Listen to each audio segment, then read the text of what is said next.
This is Hannibal here from thehannibaltv.com, and I'm going to go through the results of AEW and review my take on Sting's retirement, which they posted on their Twitter account. Not Sting's retirement, Sting's return. I also want to say that Jack Kilby on the Great North Wrestling podcast tonight did a new interview with Johnny Swinger. I haven't watched it yet, but I'm going to take a look. I did meet him once when I was in Deep South Wrestling. He was at the Gold's Gym in Atlanta working out. Nice guy in my interaction with him. First, I have to say I'm a Sting fan, so I had to watch the Sting returning. And while I was happy to see him back, and I'm not going to be negative about anything else. I'm just going to read the straight results, but I'm just going to tell you why I don't like wrestling today.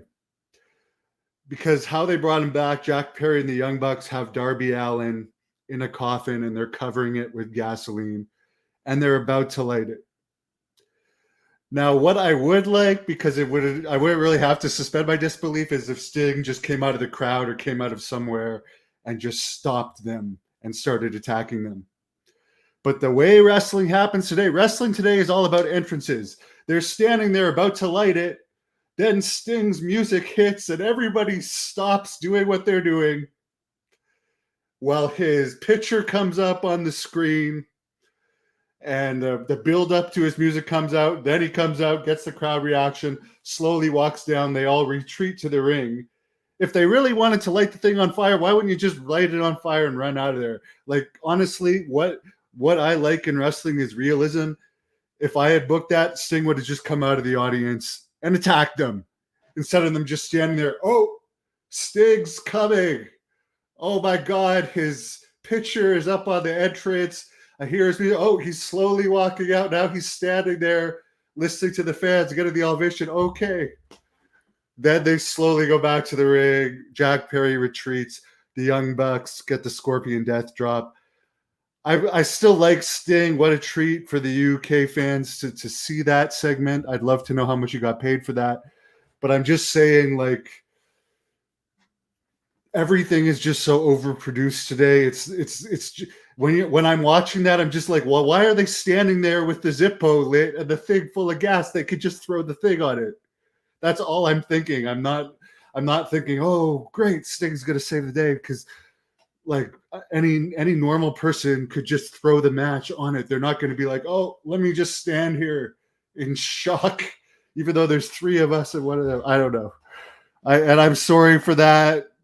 As I said, I was still happy to see Sting was back, but I don't like surprise run-ins with full music and videos. It just doesn't make any sense.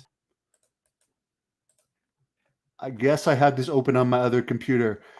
Bryan Danielson defeated Swerve Strickland, who just re-signed. I'm friends with his agent, so congratulations to his agent, who told me he's making more money from being a wrestling agent these days than being a lawyer. Well, why don't you get me signed as an interviewer there? Probably because I got too much heat. Jack Perry defeated Darby Allin. Mercedes Moné defeated Britt Baker. They should maybe have a feud with Britt Baker and MJF's girlfriend, Alicia Atout, for being the behind-the-scenes gossip girl and getting Britt suspended and fined. That would be an interesting angle. Will Ospreay defeated MJF for the American title. Christian Cage won the Casino Gauntlet match. Christian's a guy that's really benefited from AEW, because he'd probably be out of a job right now or making much lower pay if it wasn't for AEW's existence. The Young Bucks defeated FTR and the Acclaimed. Hook defeated Chris Jericho. Taz was on the outside.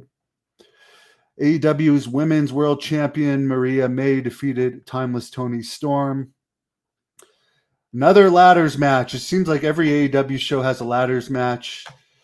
For better or worse, the Blackpool Combat Club and PAC defeated the Patriarchy, Bang Bang Gang, and House of Black. I wonder if John Moxley was in that or not. I don't know. Somebody tell me. Dustin Rhodes, Sammy Guevara, and the Von Erichs, and Shibata defeated Gang of Agony. Willow Nightingale defeated Willow Nightingale and Tomohiro Ishii defeated Chris Statlander and Stokely Hathaway. Tom Billington, who looks like Dynamite Kid but is extremely small. Kip Sabian, Rocky Romero, Kyle Fletcher, Action Andretti, Top Flight, and Leo Rush defeated Jay Lethal, Satnam Singh, Antonio Ogogo, Ariel Davari, Private Party, John Silver, and Alex Reynolds. So they're going for quantity over quality in a lot of these matches. Sting Short, he didn't have a match, but I do remember him saying that it didn't seem like he was going to do anything physical. But I'll be honest, I mean, that's the only thing that stood out to me. I did watch a lot of the highlights, but like by far that's what I like. But I just wish they would.